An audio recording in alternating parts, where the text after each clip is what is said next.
It happened today, Friday. The Trump administration rolled back Obamacare's so-called contraception mandate, giving employers who have religious objections far more leeway in opting out of that rule. That, by and large, forced them to buy health care plans, which they were kind of against their religious credo. That included many kinds of free birth control for their employees. Here to debate this and to talk about this first is this is how it looked today with Sarah Huckabee Sanders making the announcement and putting that out to the press and then taking a ton of questions. Watch. The president believes that the freedom to practice one's faith is a fundamental right in this country, and I think all of us do. And that's all that today was about. Our federal government should always protect that right, and as long as Donald Trump is president, he will. All right, let's debate this now. Eric Beach is here. He's from Irvine, California, and he's chairman of Great America PAC, which supports President Trump. And Leslie Marshall's here out of Los Angeles. Leslie, so this was something that really bothered, those on the right. There's a lot of Republicans and a lot of religious right because they said the Little Sisters of the Poor forced to pay for contraception. That's really not going to fly. How do you feel about what the president did today?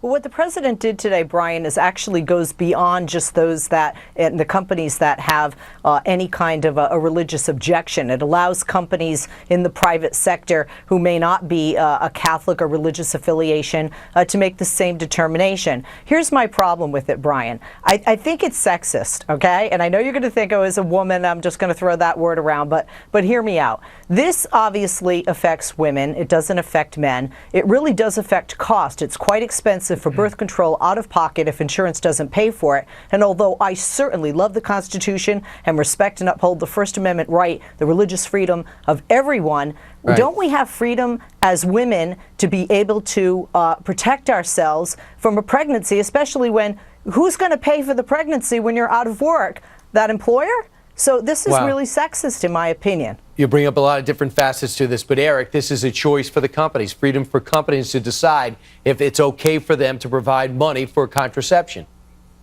We have a president who delivers on what he says. He's playing chess. Everybody else is playing checkers. He was in the Rose Garden 5 months ago. He said people of faith won't be bullied or targeted. And that's what he did today. He made sure that they're not going to be bullied or targeted. And really what this is a reaction to President Obama's really war against conservative women. Leslie mentions choice. Well, there is choice. And we have a choice, but we shouldn't be forced to pay for contraception, or at least religious groups should not be. And what about the choice by these conservative women, Leslie, that want to say, hey, we don't want to be forced to pay for something that goes against our religious beliefs? I think that needs to be taken into consideration.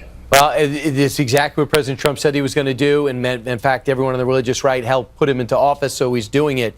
I want to move on to something else, and it's something right up your alley, Leslie, the future of the Democratic Party. But not me misciting it or not Republicans bringing it up. This is Democrats calling out Democrats. This happened, I thought, was noteworthy yesterday. Congresswoman Linda Sanchez of California saying, Nancy Pelosi, your time is done. Listen.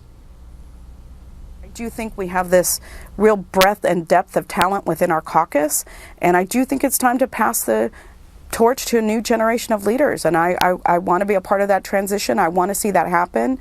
I think that we have too many really great members here that don't always get the opportunities that they should, and I would like to see that change.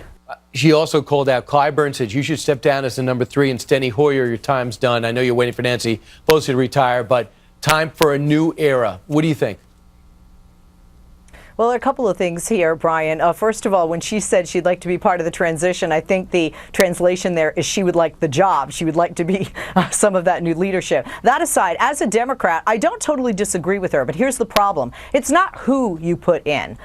Certainly, I know that Democrats are concerned about age and who are we going to have as the next candidate in the next presidential election. The problem is the Democratic Party not being unified on message, on point. You can't just say tear down statues. You can't just say we're against what Donald Trump is. You have to have a clear, unified message and goal going forward. So it doesn't matter who is there if you don't have clear messaging in mind. I think Tim Ryan has shown that ability in Ohio. I think he might end up running for president.